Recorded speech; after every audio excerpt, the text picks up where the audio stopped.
distillation and the recovery inefficiency. Um, if I would take a poll, right, everybody in this room would want to run as the most efficiency point at any equipment stage, right, at any unit op stage. In distillation, I have seen plants run at 99.5% recovery, and that's what everybody wants to do. Everybody wants to be at, right? And but once we dove into it, what we saw, the data told a different story than running at the highest possible capability of the plant. The relationship between the steam and recovery is never a straight line. And it is, how do I put it? Okay, it is a diminishing return curve when you consider unit economics, the cost of natural gas versus the cost of every gallon of ethanol you made from that. So we call it a knee point. Like there's a knee point at every facility. And at this one, it was around 13.2 steams per gallon, where you're getting the most recovery per BTU. Past that, you're burning gas for almost nothing back. And so without that visibility into that curve, operator default to more steam, better recovery. And especially given our current market condition, everybody is pushing more ethanol, high throughputs period, where the instinct is to compensate. And steam economy ranges from around 11.85 to almost 12.25 with high variability.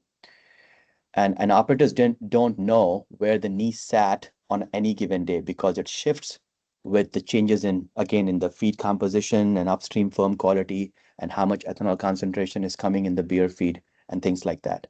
So again, a dynamic problem where the instinct always is to overcompensate, push more steam so that we can recover more alcohol, reducing our beer column losses, side stripper losses and things like that. But then if you play in the unit economics into that, that percentage recovery does change a lot.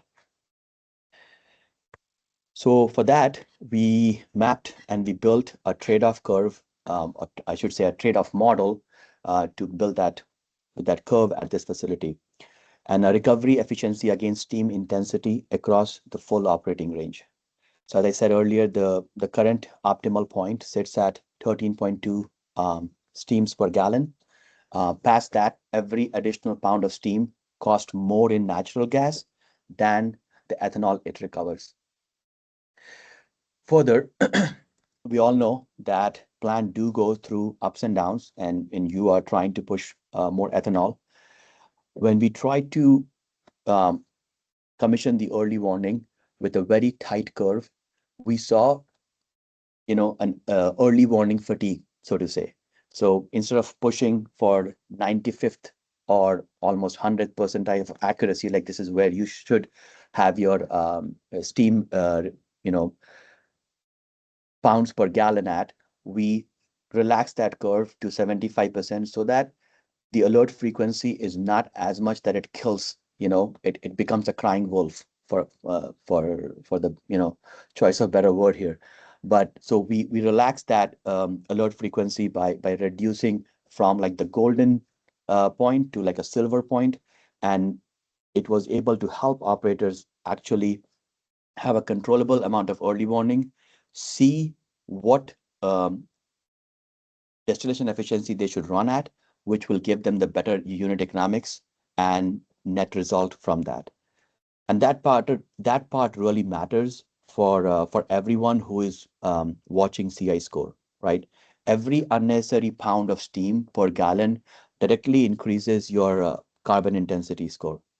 With 45Z and LCFS on the table, knowing your knee point isn't just energy optimization, it's CI score protection. And that knee point moves, right?